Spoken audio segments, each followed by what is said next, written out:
की आज्ञा न आपे ત્યાં સુધી શાંતિથી ઊભા છે અને આ તરફ સીતાજી મનોમન પ્રાર્થના કરે ભવાનીને, જય જય ગિરિવર રાજ કિશોરે, જય જય ગિરિવર રાજ કિશોરે, જય મહેશ મુખ ચંદ્ર ચકોરી, જય મહેશ મુખ ચંદ્ર ચકોરી, જય ગજ બદન શડા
પ્રાર્થના કરે કે હે ભવાની, આ જે ધનુષ્ય છે એ ફૂલ સમાન કોમલ અને હલકું બની જાય અને એની કૃપાથી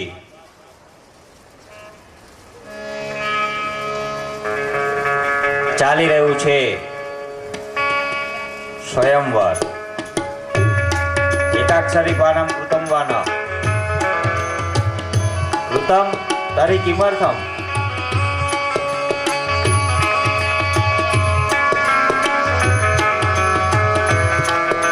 જય હો. પ્રાર્થના સાંભળી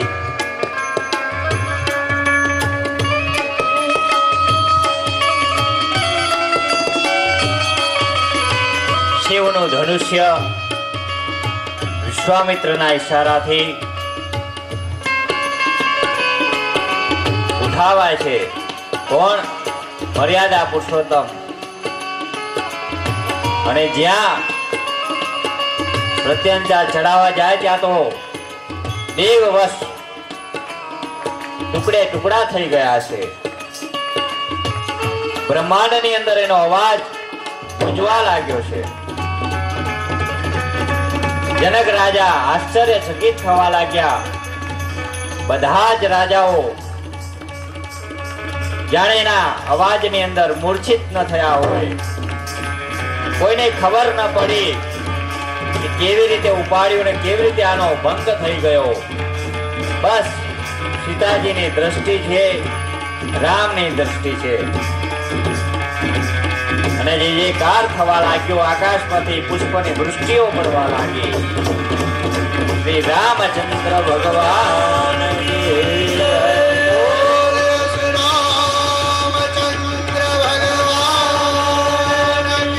જય.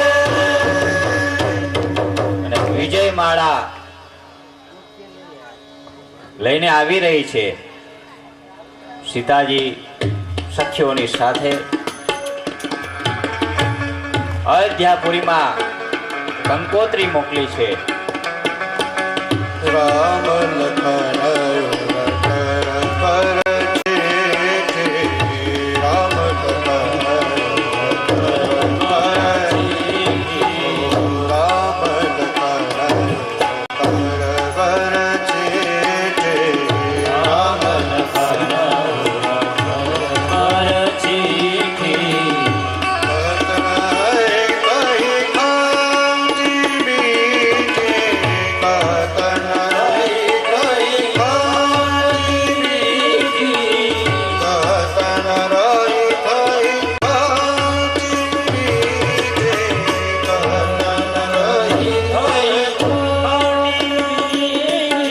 આવી છે. દશરથ રાજાના હાથમાં આપી રાજા ખૂબ આનંદિત છે. આનંદ વિભોર બની પોતાના ગળાની માળાઓ એ સેવકોને આપે છે. પણ સેવકો કયા મેં તો જનક રાજાના. આ નગરી હવે જનક રાજાની દીકરીના ઘરનો મેં લઈએ નહીં.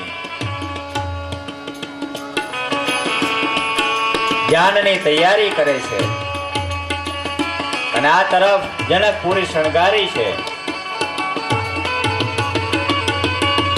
આવી છે જાન, સ્વાગત થયું છે.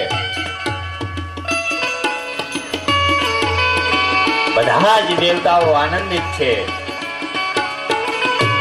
જાનની અંદર સમસ્ત અયોધ્યાપુરીની પ્રજા છે. કોને રામના લગ્નમાં ન જવું હોય? મંગલ મૂલ લગન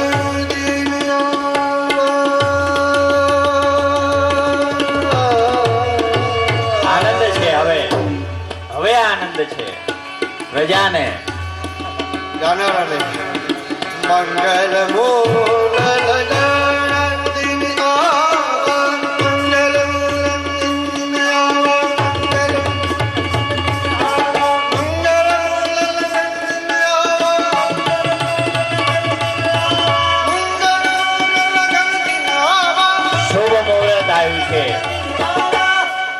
માક્ષર સુદ પંચમી ગોરજનો સમય.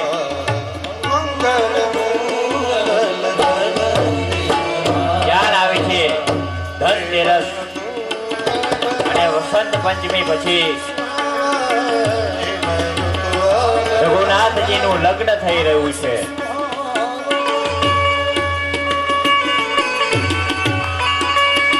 લગ્નના વિધિની અંદર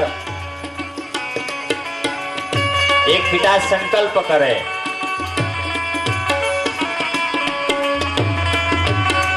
મામ કન્યામ તુભ્યમ દદામી, મારી કન્યા હું તમને અર્પણ કરું છું. અને સામે વિષ્ણુ સ્વરૂપ એ વરને કહેવું પડે પ્રતિજ્ઞનું નામી, હું એનો સ્વીકાર કરું છું. કન્યાનો દાનનો સંકલ્પ આજ થયો. રામજી એનો સ્વીકાર કર્યો. સાથે લક્ષ્મણજીનો વારો છે. સંકલ્પ થયો છે ફરી, મામ કન્યા તુભ્યમ દદામી.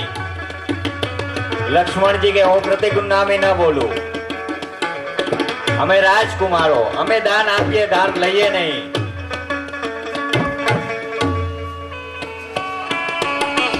દાન આપીએ, લઈએ નહીં.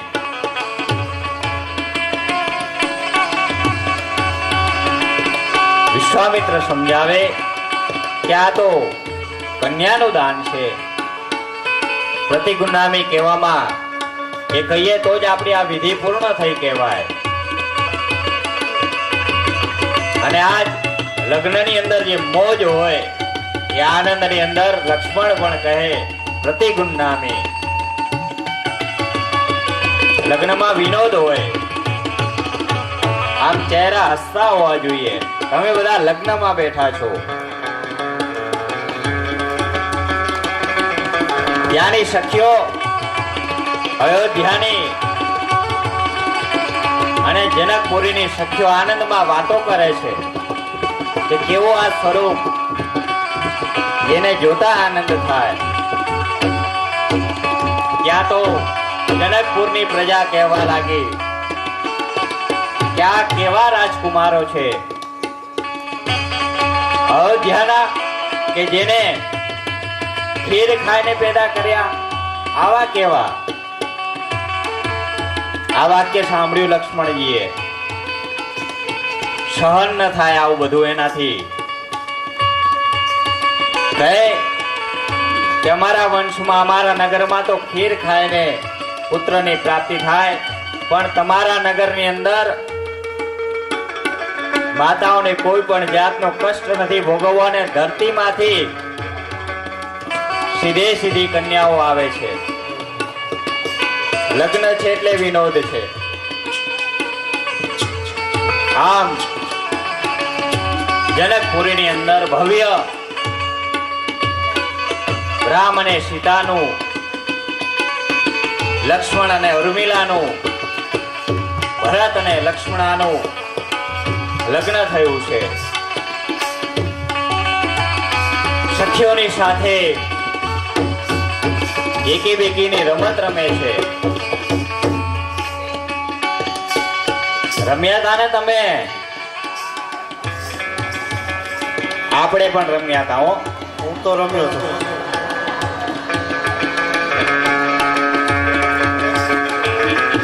રામજી પસંદ કરે. ત્યાંની પ્રજા કે હવે એકીની તમે બે થયા. લક્ષ્મણજી કહે એ તો તન અલગ છે પણ મન તો એક જ છે, એટલે એકી જ રહેશે.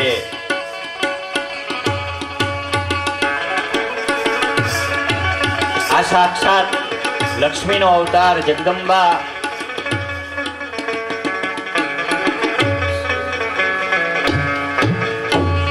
પરમાત્મા એવા રામચંદ્રને પ્રાપ્ત કર્યા છે. વિશ્વામિત્ર ખૂબ આનંદિત છે. આજ રામમાંથી સીતારામ થયા છે. જનક રાજા આદિ ત્યાંની પ્રજાઓ ખૂબ એના વખાણ કરે છે. આનંદના જીવતો એના સમય જતા વાર નથી લાગતો. લગ્ન થયું એ સમયે રામચંદ્રની ઉંમર 27 વર્ષની અને સીતાજી 18 વર્ષના હતા.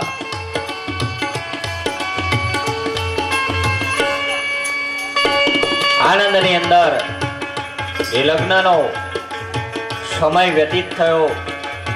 પુનઃ અયોધ્યાની અંદર આવ્યા. બધા જ આનંદિત છે. ત્યાંની પ્રજા એના દર્શનથી સંતુષ્ટ થાય. આનંદની અંદર એમનું લગ્ન જીવનનો આરંભ થયો છે. પણ સમય જતા દશરથ રાજા એક દિવસ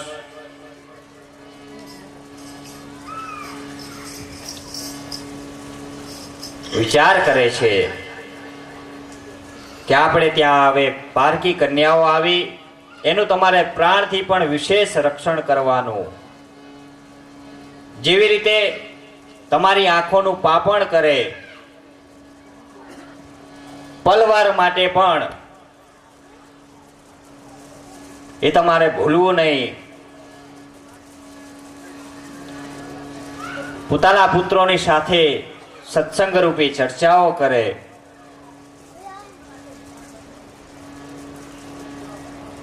પ્રાતઃ કાળની અંદર રાજન પૂજન કરે.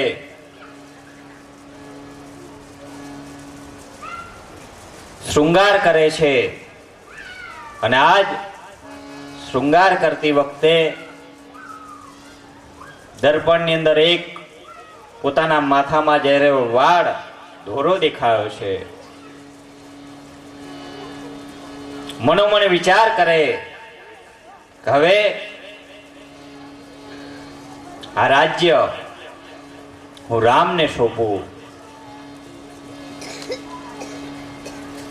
એ ગાદી ઉપર બેસે એવી મારી ઈચ્છા છે.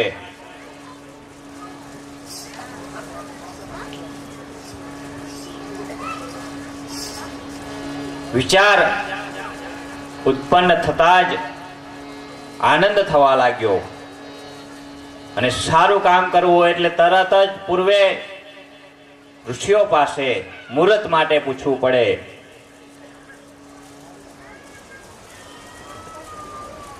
વશિષ્ઠ મુનિ પાસે આવે છે ને કહેવા લાગ્યા કે હવે મારે આ ગાદી રામને આપવી છે. એનો યોગ્ય સમય કયો, કયું મુહૂર્ત એના માટે? વશિષ્ઠજી માર્મિક ભાષામાં કહે છે કે હે રાજન, આ સ્વયં રામ જે દિવસે બેસશે એ દિવસે એના માટે શ્રેષ્ઠ મુહૂર્ત હશે. પણ દશરથ કંઈ સમજી શકતા નથી. કયો મંગલ દિવસ? આ વશિષ્ઠની ગુઢાર્થ વાણી હતી.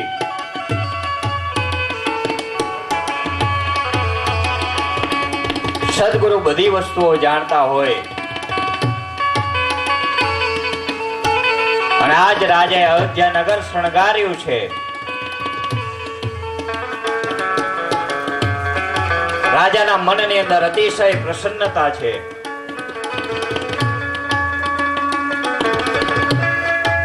આજ રઘુવંશ પવિત્ર થયો છે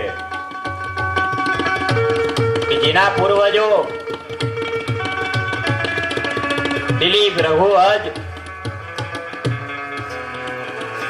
આદિ જે ચક્રવર્તી રાજાઓ એના વંશની અંદર પરમાત્મા સમાન રામ ગાદી પર બિરાજમાન થશે. પણ કાલરૂપી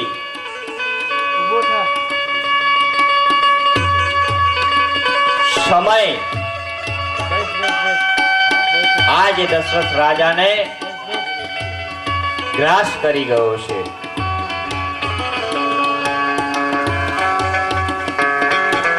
સમયરૂપી કાલરૂપી એને નજર લાગી છે.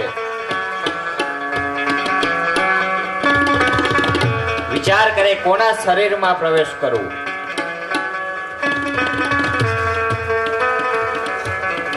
અયોધ્યાની અંદર મથુરા મંથરા જે હતી એના ઉપર એની દ્રષ્ટિ પડી છે. જેનો જન્મ કઈ કઈ દેશમાં થયેલો અને આજ અયોધ્યાની સજાવટ જોઈ મંથરા વિચાર કરવા લાગી કે આ શાની તૈયારી? આ લોકો આવતીકાલે કયો પ્રસંગ ઉજવવાના છે? અને એને પ્રજાથી જાણવા મળ્યું કે રામનો રાજ્યાભિષેક થવાનો છે.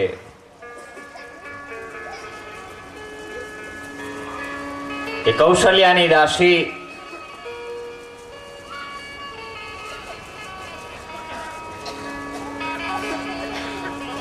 એના મનની અંદર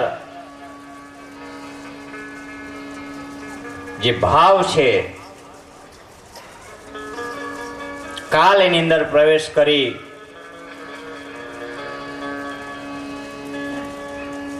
એની રાણીને મેણું મારે છે કે કાલ તારા પુત્રને કોઈ અધિકાર નહીં રહે. એની બુદ્ધિને ભ્રમિત કરે છે. એના વચનોની અંદર આવી આજ રાણી નિજ મહેલની અંદર અંધારું કરીને બેઠા છે.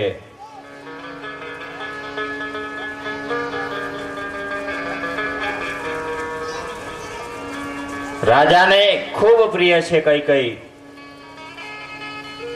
નિત્ય રાજ કાર્ય પૂર્ણ કરી એના મહેલમાં મળવા જાય અને આજ મહેલની અંદર ઉદાસીનતા છે.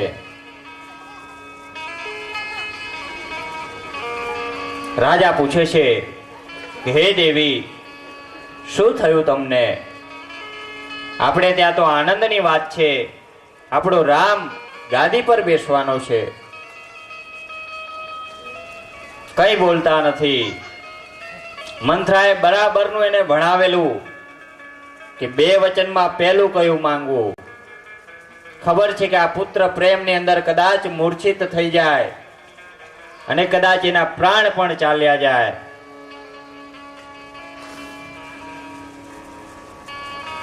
રાણી વચન કહે